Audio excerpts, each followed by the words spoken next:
ሰላም ጤና ይስጥልኝ ውድ የቻናል ቤተሰብ ተከታታዮች፣ በዛሬው ሰበር ዜና ይዤላችሁ ቀርብ ያለው እስከ ፕሮግራም ፍጻሜ ከኔ ጋር አብራችሁ ቆዩ፣ የትም እንዳትሄዱ። ይህ የምትመለከቱት በሰሜን ሜጫ መራዊ ወረዳ ባችማ ቀበሌ ተብሎ በሚታወቅ አሁን የደረሰን በጣም የሚገርም መረጃ ነው። ስለዚህ እነ ዘመነና እነ ምሬ ወዳጀን ስብሰባ ያካሄዱበት ቦታ ማለት ነው። ይህ የምትመለከቱት ከፍተኛ የሆነ ተራራ አልቲቲዩድ ላይ የሚገኝ በተለይ ደግሞ የቴሌ ዋና ማስተላለፊያ ታወራ ላይ የተተከለለት አሁን በመከላከያ እጅ ስር ካምፕ ተሰርቶ የሚጠበቅ ቦታ ነው። ስለዚህ አዝ በፊት እንግዲህ በመከላከያ እጅ እንደነበረ ማለት በፋኖች እንግዲህ የሚደበቁበት የሚሮጡበትን የሚታወቅ ቦታ ነው። ይህ መረጃ አሁን ስለደረሰ ነው፣ በደንብ ተከታተሉ። ሌላኛው ጉዳይ ይህ የምትመለከቱት በጣም በአንክሮት መናገር የምፈልገው መንግስት የጀመረው መሰረተ ልማት ለገጠር ነዋሪዎች የውሃ እጥረትን ለመቅረፍ በቧንቧ መልኩ የተዘጋጀ የውሃ ማስተላለፊያ መስመር ነው። አፊት እንዲህ የምትመለከቱት ከርቀት ማለት ነው። ይህ ዋና የውሃ ታንከሩ ነው። ነገር ግን አሁን አገልግሎት እየሰጠ አለመሆኑን በዚህ ጸጥታ ችግር የተፈጠረ ነው። ይህ የምትመለከቱት ከተራራ ላይ ያለ ከፊታችን መጀመሪያ ያየነው ተራራ ባችማ ቀበሌ ተብሎ በሚታወቀው ማለት ነው። ይህ ዋና የውሃ ታንከሩ ነው። ነገር ግን አሁን ክፍት ነው። በጣም የሚያሳዝን ልብ የሚሰብር ነው። መንግስት ስራውን እንግዲህ አጧጥፎ ጀምሮት እያንዳንዱ የገጠር ነዋሪዎች ቧንቧ የሚያገኝበት መሰረተ ልማት እየተዘረጋ ነበረ። ስለዚህ በጸጥታው ችግር ምክንያት እስካሁን ድረስ ክፍት ነው። ይኸው የምትመለከቱት አጥሩ ክፍት ነው። ጥበቃው ትቶት ሂዷን። እዚህ ጋር ፊት ለፊት የምትመለከቱት የጥበቃ ቤት ነች። ያው ክፍት ነች የምትመለከቱት። በጣም የሚገርም ልብ የሚሰብር ነው። ጸረ መሰረተ ልማት ማለት ይሄ ነው እንግዲህ መንግስት እየሰራ ባለበት ሰዓት። ሌላኛው ጉዳይ ምሬ ወዳጀነ ዘመነ ካሴ ስብሰባ ያካሄዱበትን ዋነኛ ምክንያት እዚህ ቦታ የመረጡበትን እሱም በተመለከተ የምንመለስበት ይሆናል። በዋነኝነት ግን ሰላም ያስፈልጋል ምልበት በምክንያት ነው። አንደኛ እነዚህ መሰረተ ልማት ባችማ ቀበሌ ባጭሩ ስንት ጎጦች እንደሚያካትት ላስታውሳችሁ። ስብሰባ ያካሄዱበት በተለይ ይቻሌ ጎጥ ተብሎ የሚታወቀው፣ ሌላኛው ደግሞ ቆጥቆጥማ ተብሎ የሚታወቀው የፊሳ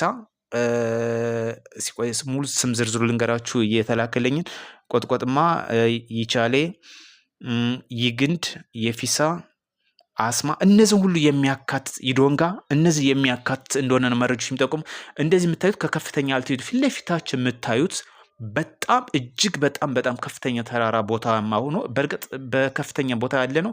እንዲህ የምታዩት ሁሉ የገጠር ቀበሎች ናቸው። እነዚህን የሚያጠጣ ትልቅ ታወር ነው። ስለዚህ መንግስት የጀመረው መሰረተ ልማት በእጅጉ የሚበረታታ ነበረ።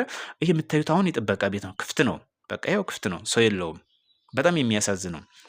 አጥሩ ግቢው ይኸው ክፍት ነው። ፊት ለፊት የምታዩት ግቢ ነው። ዙሪያው በሽቦ የታጠረ ነው። ክፍት ነው። አሁን ሰርቪስ እየሰጠ አይደለም። ይህ ውሃ እንዴት ነው የሚመጣው ለሚለው በማሽን የተቆፈረ በፓምፕ ወደ ታንከሩ ይገባል። ሶላር ሲስተም አሁን እንዲገጠምለት ነበረ፣ ግን በጸጥታው ምክንያት እስካሁን ክፍት ሆኖ የቀረበት ምክንያት ነው። አያችሁ፣ ቅድሚያ ሰላም የሚያስፈልገው እኛ ድሆች ነን። ንጹህ ውሃ እናገኝ፣ ንጹህ ምግብ እናገኝ፣ ንጹህ መኝታ እናገኝ። ይሄ ካስፈለገ ለቀጣይ ከጠገብን በኋላ ይሻላል። ምንም ቢሆን እንኳን ከጠገብን በኋላ ለዛ ነው ሰላም ያስፈልጋል። ለኢትዮጵያ ቁጥር 1 የሚያስፈልጋት ሰላም ነው የምልበት ከተጨባጭ ፋክት ጋር ስለሆነ ነው። አሁን ይኸው ክፍት ነው የምታዩት። ትልቅ ታወር ነው። ቢያንስ 30 ሺህ በላይ አባወሮችን ያጠጣን ተብሎ ተስፋ የተደረገበት በሚገርም ሁኔታ በቃ የተጠናቀቀ ፕሮጀክት ነው። ነገር ግን ሶላር አሁን ተገጥሞለት ፓምፕን እየደረገ እንዲያውም መሰረተ ልማት ጀምሮ እንደነበረ በጄኔተር ነበር፣ ግን ቀጣይነት ያለው ስራ ለአርሶ አደሩ እንዲጠናቀቅ ተብሎ ሶላር ሊገጠምለት እንደነበር ነው መረጃዎች እየደረሰኝ። ያ ላይ ፕሮሰስ ላይ በነበረበት ሰዓት ጸጥታ ችግር ተፈጠረ። አሁን ዝም ብሎ አገልግሎት ሳይሰጥ ማህበረሰቡ እየተጠቀመ አለመሆኑን የሚያመላክት ጉዳይ ነው። ስለዚህ እነ ማርሸት ቃል አቀባዩ ባዮች የሚጮህበት ማህበረሰቡ ከኛ ጋር ነው። ማህበረሰቡ ይህን እያየ እንዴት ነው ከእነሱ ጋር የሚቆመው? እንደው ሌላው እንተውና መሬት የወረደ ተጨባጭ ነገር አርሶ አደሩ እንደዚህ አይነት ፍላጎቱን እያጣ እንዴት ነው ከነሱ ጎን ነው የሚለው ነገር መቀበል የሚቻለው? እንደዚህ ፊት ለፊት የምታዩት ከርቀት በርካታ የገጠር ቀበሮችን የሚያጠጣ ነው። ከፍተኛ ቦታ መሆን በዚህ ማየት ይቻላል። ፊት ለፊት የምታዩት ቪው ከፊት የሚመጣው በጣም ከፍተኛ ቦታ ነው። እጅግ በጣም የሚገርም ይሄ ራሱ በጣም ትልቅ ታንከር ነው። የውሃ እንትን በጣም ደስ በሚል መልኩ አርሶ አደሩ ዘመናዊ የኑሮ ዘይቤ የሚከተልበት ነበር። ይሄ ደግሞ ከታች ሲቀረጽ ነው ያለው። ከፍታ ላይ ጫፍ ላይ ያሉ አሁን መከላከያ እጅ ስር እንዳለ ነው መረጃዎች የሚጠቁመው። መከላከያዎች እንግዲህ ከከተማ አልፎ ገጠሩን ሁሉ እንግዲህ አሰስ እያደረጉት መሆኑን የሚያመላክት ጉዳይ ነው። ስለዚህ ፋኖ የሚሰጡት መግለጫ ባጭሩ ከተማ አንድም የያዙ ነገር አለመሆን በዚህ መረዳት በቂ ነው። ሌላኛው ጉዳይ እዚህ ጋር ላነሳ የፈለጉትኝ ከዚህ እነ ምሬ ወዳጅንና መጠው ስብሰባ ያካሄዱበት ይቻል ተብሎ በሚታወቀው ትምህርት ቤት አንደኛ ደረጃ ትምህርት ቤት ለምን ይህ እንደመረጡ ልንገራችሁ። ዋናው የውሃ ፓምፕ የሚደረግበት ወይም መንግስት በዘመናዊ መልኩ ያወጣበት ዋናው ሶርሱ ከዛ አካባቢ ነው የሚገኘው። አንደኛ ንጹህ አዛ አለ። ለዚህ ለማህበረሰቡ አገልግሎት ባይሰጥም አዛ ዋናው ውሃ የወጣበት መሰረቱ አዛ ስለሆነ ቤዙ ሲቀጥል ትምህርት ቤቱ አለ። ሲቀጥል ከጀርባቸው ደግሞ ጫካ አለ። ያም ቤዝ በማድረግ ነው ይሄን የመረጡት እና ይህን መርጠው አዛ ስብሰባ እንዳያካሄዱ ትምህርት ቤቱ ደግሞ የልጆች መማሪያ ነው። ይሄ ነው መሰረተ ልማቶችን ባልሆነ መንገድ የተጠቀሙበት። ስለዚህ መንግስት ክፍት ያደረገውን የሰላም መንገድ መምጣቱ ሁለተኛ የሚጠቅሙ አንደኛ ማህበረሰቡ በሰላም ይኖራል። ሲቀጥል መሰረተ ልማቶች ይፋጠናሉ። አንደኛ ንጹህ ማግኘት የሚችሉበት ባጭሩ እንኳን አጡ። ልጆቻቸው መማር የሚችሉበት አጡ። ከዚህ በላይ ክልላዊም ወይም አገራዊ ኪሳራ ምንገልጽበት ምንም ምክንያት የለም። ስለዚህ ለኢትዮጵያ የሚያስፈልጋት ሰላም ነው። በጣም የሚያስፈልገን ሰላም ነው። ይሄኛው ሌላኛው ጉዳይ ደግሞ የኢንዱስትሪ መንደር ተብሎ የተጀመረበት እንደሆነ መረጃዎች የሚጠቁሙ በተለይ መጀመሪያ ያየነው ቪዲዮ ላይ ጫካ ነው፣ ግን መንግስት ለኢንዱስትሪ መንደር ክፍት እንዳደረገው ነው የሚያመላክተው። አሁን መሰረተ ልማቶች እንደቆሙ ነው የሚያመላክተው።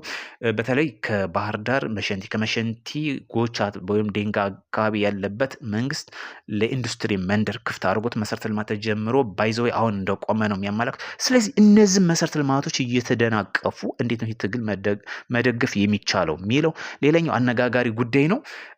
ለአማራም ክልል የሚጠቅመውን በሳ ሰላም ነው። በጣም ልብ የሚሰብር መልኩ ይሄን ሳየው በጣም ነው የሚዘገን ነው። ስለዚህ አማራ ክልል እየተወጋ ያለ በራሱ ልጆች ነው። ባጭሩ በራሱ ልጆች ነፃ እናወጣለን ያለው ህወሓት መጨረሻ የተወጋው በራሱ ነው።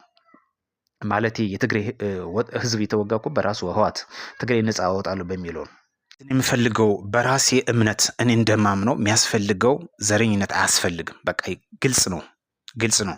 ፋኖሙን ሸኒሙን ህወሓትሙን አያስፈልግም። አሁን መንግስት ክፍት ያድርገው ወደ ሰላም እንምጣ እናልማ። መንግስት ትክክል ይሁን ስተት ይስራ፣ የሚያስፈልገው ሰላም ነው።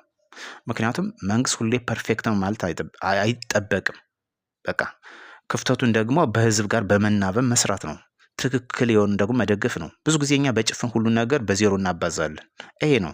ስለዚህ ኢትዮጵያ መቆም የምችለው ተናበን በመስራት ነው። ይህ ፋክት ነው። ትክክል እውነታ ስለሆነ ነው። ስለዚህ ወደ ሰላም ፊታችን እናዙር። ሰላም ነው የሚያስፈልገን። ሰላም ለኢትዮጵያ ያድርግ። ዘረኝነት ይውደም። ውድ ቻናል ቤተሰብ ተከታታዮች አዲስ የሆናችሁ ሰብስክራይብ በማድረግ በሌላ ቪዲዮ እስክንገናኝ መልካም ቆይታ። ይህ ደግሞ እውነታ